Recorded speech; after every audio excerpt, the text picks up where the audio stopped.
one of its Dreamliner planes, operated by Air India, crashed, killing 260 people. This is the latest strike seen by the company. Last year, 33,000 workers walked off the job for nearly 8 weeks. Just weeks after that strike ended, the company announced a $3.8 billion quarterly loss. Turning now to the search for an Army veteran accused of killing 4 people in a Montana bar.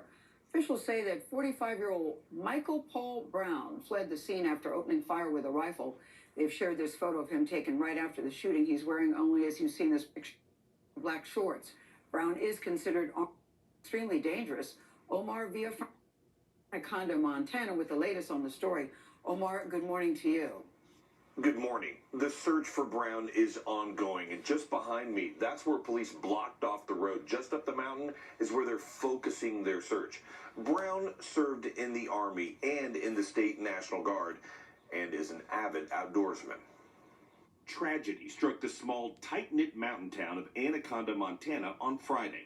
Police say 45-year-old Michael Brown walked into the Owl Bar around 10:30 in the morning and shot and killed 4 people. The victims, 64-year-old bartender Nancy Loretta Kelly and 3 patrons, 59-year-old Daniel Edwin Bailey, 7-year-old David Allen Leach, and 74-year-old Tony Wayne Palm. From what I have gathered, it sounds like he was a regular at this establishment. He literally lived next door. I think it's likely that he knew the bartender and these patrons, which makes this even more heinous. The Montana Department of Justice released this photo of the suspect they believe was taken after he left the scene. Gaunt, barefoot, and barely clothed. Officials say he then fled in a white pickup truck and was briefly pursued by law enforcement. There was some confusion because there were 2 white vehicles that were involved. There were some federal assets that were involved in that pursuit.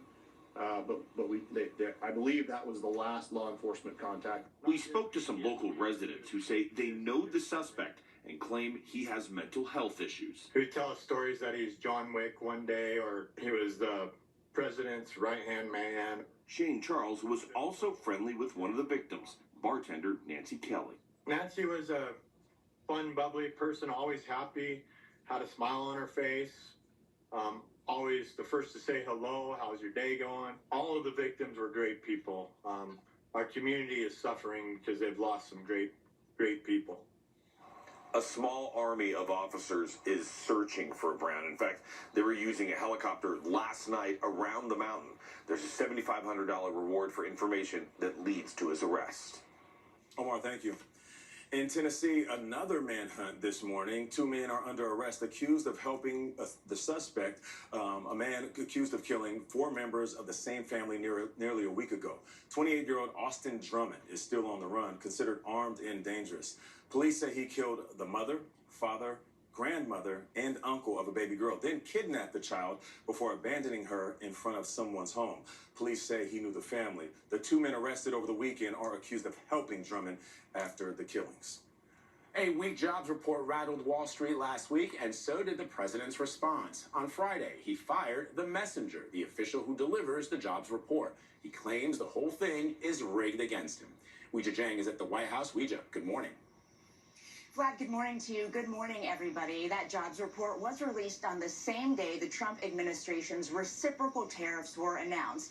Businesses had long warned that the uncertainty related to tariffs could lead to downsizing and job cuts. But Trump has a different explanation for the numbers, a, quote, scam within the federal government. Late Sunday night, President Trump defended his decision to fire Erica McIntyre, the now former commissioner of the Bureau of Labor Statistics. Trump accused her without evidence of rigging the July jobs report. We'll be announcing a new statistician sometime over the next 3-4 days. We had no confidence. I mean, the numbers were ridiculous, what she announced. The economy added 73,000 jobs last month, which was fewer than expected. May and June were revised downward by over 250,000.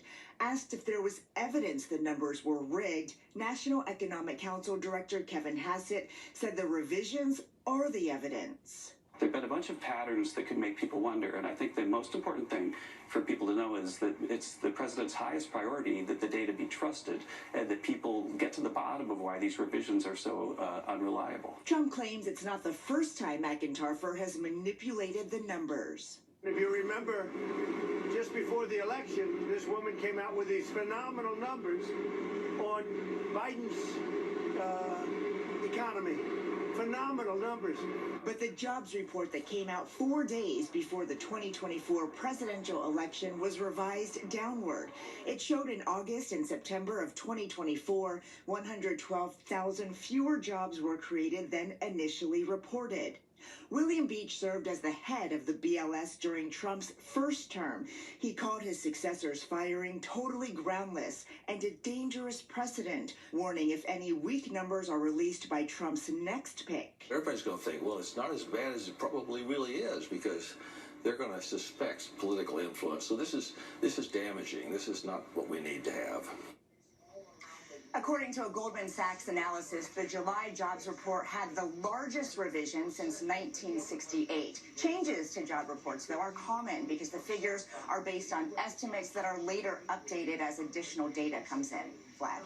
All right, Ouija, while we have you, let me ask you about this. The Trump administration is now investigating former special counsel Jack Smith. What do you know? That's right. CBS News confirmed over the weekend that Jack Smith, who was appointed in November 2022 and oversaw 2 federal prosecutions of Trump, is being investigated by the Office of the Special Counsel. At issue is whether Smith potentially violated the Hatch Act, a federal law which limits certain political activities of federal employees. Some of Trump's closest allies encouraged this move, while Democrats argue this is an attempt to turn the special counsel's office into a political weapon. Vlad. All right, Ouija Jang at the White House. Ouija, thank you. Overseas, a volcano in Russia erupted for the first time in at least 400 years. I want you to take a look at this plume of smoke rising from a peninsula in the country's far east. Now you can see ash soaring nearly 4 miles into the sky. Scientists say it could be related to the massive 8.8 earthquake that hit the region last week. The volcano is located in a nature preserve. Everyone nearby has been evacuated. It's really beautiful, Nate. Too bad it's so dangerous. I know, It's right? really pretty. Looks like